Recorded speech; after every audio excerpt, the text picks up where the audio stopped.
Salutations, ils sont officiels. Je parle de quoi? Bien sûr, des iPhone 12 mini, 12 classiques, 12 Pro et 12 Pro Max. Et ils ne sont pas arrivés seuls. Un petit HomePod mini a pointé le bout de son nez, même si je dois reconnaître qu'un HomePod n'a pas de nez. Ce serait bizarre d'ailleurs un nez sur un HomePod. Une oreille à la limite, pourquoi pas, mais un nez. Alors qu'est-ce que je pense de toutes ces annonces? Qu'est-ce que je trouve intéressant? Qu'est-ce qui m'a marqué? Et que fait ce clou géant dans mon pied?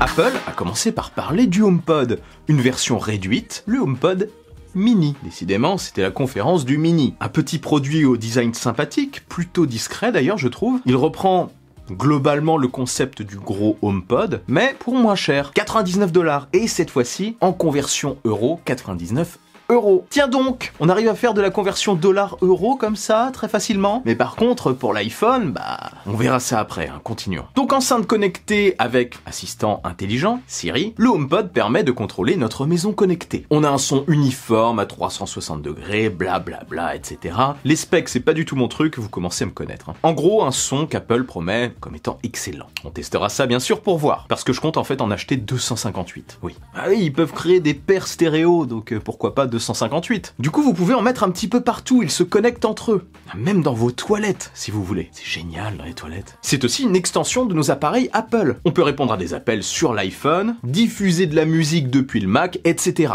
L'écosystème. Ça marche aussi dans l'autre sens, une vraie continuité. En gros, on écoute un truc sur le HomePod, et après on peut continuer de l'écouter avec nos AirPods dans la rue, directement sur notre iPhone, en partant de chez nous. Sinon, vous avez toujours Siri, comme je le disais tout à l'heure, l'assistant d'Apple, à qui vous pouvez demander toutes sortes de choses. Enfin, comme pour les autres enceintes connectées, quoi. Et il y a aussi un petit truc sympa, une sorte de système intercom. Enfin, pas une sorte de système intercom, c'est carrément un système intercom. Ça se passe entre les différents HomePod, dans la maison, c'est plutôt sympa. On peut envoyer un message vocal depuis un HomePod mini vers un autre HomePod mini ciblé, par exemple, envoie ce message dans le salon, par exemple. C'est pas tout à fait ça, mais voilà, vous avez compris l'idée. Et on peut aussi diffuser quelque chose sur l'ensemble des HomePod de la maison, histoire de faire passer un message global, comme quoi, par exemple, il y a le feu, fuyez vite, pourquoi pas. Ou alors on peut envoyer à partir du HomePod des messages sur d'autres appareils Apple. Enfin, c'est plutôt cool. Et pareil, dans tous les sens, si j'ai bien compris. Ça, franchement, c'est une fonctionnalité plutôt pratique. 99 €, c'est un tarif super intéressant, je trouve, de la part d'Apple. Ils veulent vraiment essayer de démocratiser leur enceinte connectée, se faire une place aux côtés d'Amazon et de Google, qui sont pour l'instant plutôt bien installés. Je trouve perso que c'est une excellente stratégie qui pourrait payer. On va voir ce que donne le son, et si les fonctions intercom, etc. séduisent pas mal de personnes. Si c'est efficace au quotidien. Enfin, j'ai hâte de tester. Ensuite, on a eu la présentation, attention, grosse surprise, des 4 iPhone 12. Donc oui, 4 modèles comme prévu, un iPhone mini de 5,4 pouces OLED comme prévu, sa version un peu plus grande, l'iPhone 12 de 6,1 pouces OLED comme prévu, tous deux avec 2 capteurs photo au dos, un classique et un ultra grand angle comme prévu, j'arrête les comme prévu, vidéo en obscurité, selfie en obscurité, photo en obscurité, enfin voilà, tout en mode nuit quoi. 5G pour les deux est disponible en noir, en blanc, en rouge, en bleu, en vert. Et le bleu est vraiment très beau, je trouve. Bleu marine comme ça, c'est plutôt chic. En plus, ça peut être assorti à la nouvelle Apple Watch. Les deux modèles sont super fins, comme leur bordure. Apple a apparemment fait un bel effort dessus. On a toujours une encoche avec Face ID. Je n'ai pas le souvenir que quelqu'un ait aujourd'hui trouvé le moyen de mettre ce type de capteur sous un écran. Enfin, en tout cas, à mon avis, pas de manière efficace. Déjà, le capteur photo, c'est un petit peu délicat. Alors, mettre des capteurs infrarouges, etc., enfin, tout ce qui fait Face ID sous l'écran, ça va mettre un peu de temps. Une belle puce A14 bien puissante pour les deux aussi. Enfin bref, tout ça est plutôt séduisant, je trouve. Ah oui, il y a aussi le MagSafe, mais ça j'en parle juste après. Bon, sincèrement, je trouve ces deux produits cool, mais j'ai vraiment particulièrement envie de tester l'iPhone 12 mini, qui a l'air d'être vraiment petit. Il est plus petit qu'un iPhone SE 2020, un iPhone 8, un iPhone 7 ou un iPhone 6S ou 6, tout en ayant un écran de 5,4 pouces. C'est le retour des petits smartphones sur le haut de gamme. Est-ce que ça va influencer les autres constructeurs? C'est possible, ça serait cool. On croise les doigts pour ça. Et on termine par la boîte qui est vide. Enfin, il y aura l'iPhone et le câble, pour l'écologie. Donc si vous voulez un chargeur, il faudra l'acheter en plus, ou utiliser un modèle compatible que vous avez, compatible avec le câble USB-C vers Lightning. donc un USB-C quoi. Après, je vous en avais déjà parlé dans une vidéo il y a un moment, on s'y attendait. Pour moi, c'est surtout le premier pas vers la suppression définitive de tout port sur les prochains iPhones. Ça fait depuis peut-être la création de la chaîne que je vous parle de ce truc, c'est totalement inévitable pour moi. Surtout après la présentation de cette charge sans fil magnétique par le dos. Je vous dis d'ailleurs depuis un moment, à chaque fois qu'il y a des rumeurs d'USB-C sur l'iPhone,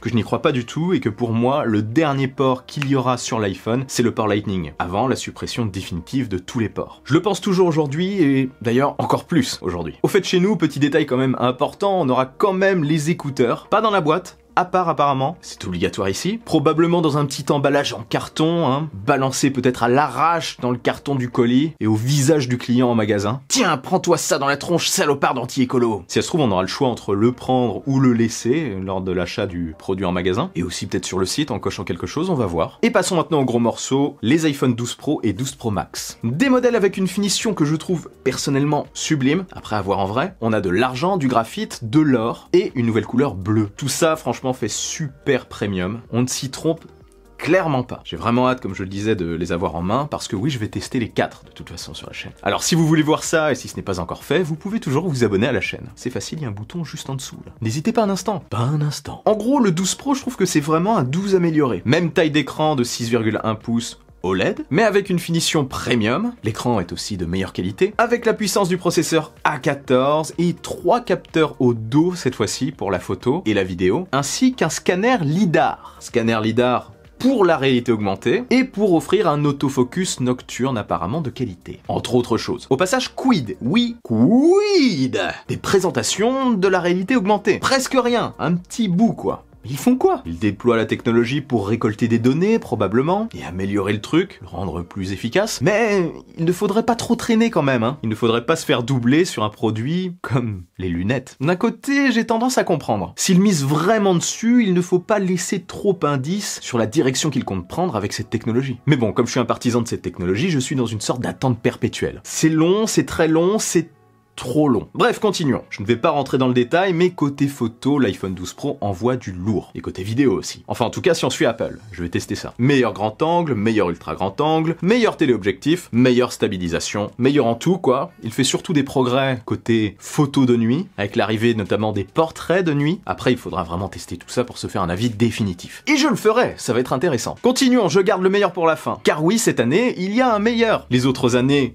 les iPhone Pro étaient égaux, en tout cas sur les caractéristiques, ce n'est plus totalement le cas aujourd'hui. Max signifie désormais un peu plus quand même plus que la taille. Donc oui, en plus d'avoir un plus grand écran de 6,7 pouces, le 11 Pro Max d'ailleurs avait un écran de 6,5 pouces, donc il a grandi, mais pas spécialement en taille, hein, ses bordures sont très fines, et en plus d'avoir une batterie plus solide et plus grosse que celle du Pro, les capteurs photo du 12 Pro Max sont un peu supérieurs à ceux du 12 Pro. C'est un petit peu plus avancé. La taille du produit a permis apparemment d'aller un peu plus loin. Distance focale plus importante sur le modèle Max, équivalent 65 mm contre un 52 mm pour le 12 Pro, et d'autres petits détails dont je vous parlerai plus précisément dans le test. Côté vidéo, apparemment ça envoie aussi du lourd sur les deux modèles, c'est pour ça que je pense que je vais prendre un produit avec suffisamment de stockage pour vraiment l'exploiter. C'est toujours bluffant de toute façon ce qu'on peut faire avec les iPhone Pro, hein. Donc là je n'ose imaginer. Là on pourra carrément filmer en Dolby Vision et même l'éditer directement sur le tel, enfin c'est assez fat. Bien sûr, les Pros ont aussi la 5G, et la boîte est aussi peu fournie que sur les deux autres modèles, le 12 mini et le 12. Super. Sinon pour les tarifs de tout ça, eh bien moi j'étais un petit peu déçu sur la conversion dollar-euro, hein, comme toujours en fait. Je m'y fais vraiment pas, c'est terrible. 699 $ se transforme en 809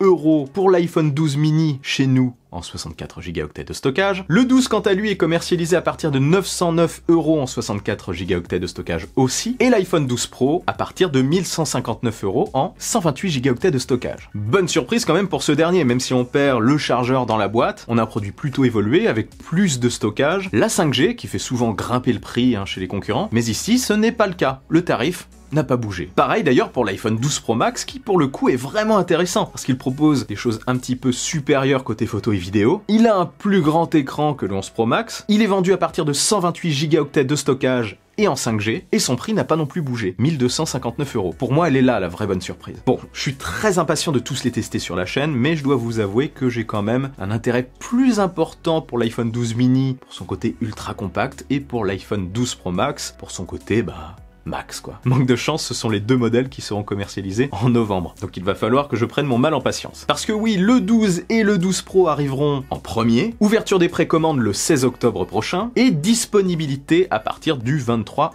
octobre. Les 12 mini et 12 Pro, quant à eux, pourront être précommandés le 6 novembre et disponible le 13 novembre, soit à peu près un mois après la conférence. Avant de finir, un petit mot quand même sur le MagSafe. Les nouveaux iPhones disposent tous d'aimants au niveau de la bobine de charge sans fil dans l'appareil. Ça permet d'y fixer en fait des accessoires comme un petit range-carte par exemple, des coques spéciales bien ajusté dessus, et surtout ça permet de bien stabiliser le produit lors de la charge sans fil sur les chargeurs compatibles. Ça permet d'optimiser la charge. Un chargeur aimanté a d'ailleurs été présenté par Apple, il permet donc de recharger l'appareil sans fil de manière optimale et du coup de l'utiliser en même temps. Comme je le disais, les jours du câble sont clairement comptés. 45 € quand même pour ce chargeur MagSafe. Et il y aura aussi d'autres marques compatibles. Ils ont aussi présenté une sorte de petit chargeur de poche qui se replie sur lui-même, c'est plutôt pas mal et qui permettra de recharger une Apple Watch et un iPhone compatible MagSafe. C'est plutôt pratique ça. Pratique oui, mais probablement assez cher. Au moment où je tourne cette vidéo, je n'ai pas encore le prix de ce produit. Bon, peut-être que je l'aurai d'ici le montage. Hein. Ils ont aussi présenté d'ailleurs, maintenant que j'y pense, un joli dock Belkin. Donc à voir ça, à tester. Bref, moi j'ai trouvé tout ça fort intéressant, mais il y avait quand même de grands absents. La réalité augmentée déjà, comme je le disais tout à l'heure, malgré la présence du capteur LiDAR sur les nouveaux iPhone Pro. Franchement, c'était très soft, hein, ils nous en ont parlé à demi-mot. On attend toujours le casque audio AirPods Studio. Apparemment, il sera disponible en plusieurs finitions, une premium et une plus sport, un peu à la manière des Apple Watch, et apparemment, ces casques seront aussi personnalisables, comme pour les Apple Watch, à suivre. On verra ça, je pense, lors d'une conférence en novembre. Une conférence pendant laquelle Apple pourrait présenter les nouveaux MacBook avec le processeur Apple, et peut-être du coup ce casque. On n'a pas vu non plus d'AirTag, qui apparemment, aux dernières nouvelles, serait repoussé en mars 2021. Cette fois-ci, suite à des problèmes de production liés à la crise sanitaire. Quel enfer ce truc, franchement. Mais bon, point positif, ça étale les sorties au moins. Ça fait moins de travail d'un coup concentré. Et surtout, c'est moins violent pour le compte en banque. Quoi qu'il en soit, je testerai un maximum de ces produits sur la chaîne. Le petit HomePod mini, d'ailleurs, je crois que j'ai oublié de le dire tout à l'heure, sera commercialisé, enfin, en précommande à partir du 6 novembre et disponible en magasin le 13 novembre. Noir ou blanc, au choix. Alors vous, de votre côté, quel produit vous a le plus intéressé lors de cette conférence? Quel iPhone 12? Et vous pensez quoi de manière générale de tout ça? Faites-vous plaisir, faites votre petit débrief en commentaire. Dites-moi tout, parce que même si je réponds pas aux commentaires, j'essaie d'en lire un maximum. Oui, c'est très difficile maintenant de répondre à tous vos commentaires et de faire des vidéos en même temps. C'est plus possible. Et si cette vidéo vous a plu et que vous voulez m'aider à passer le cap des 100 000 abonnés, partagez-la sans oublier le bon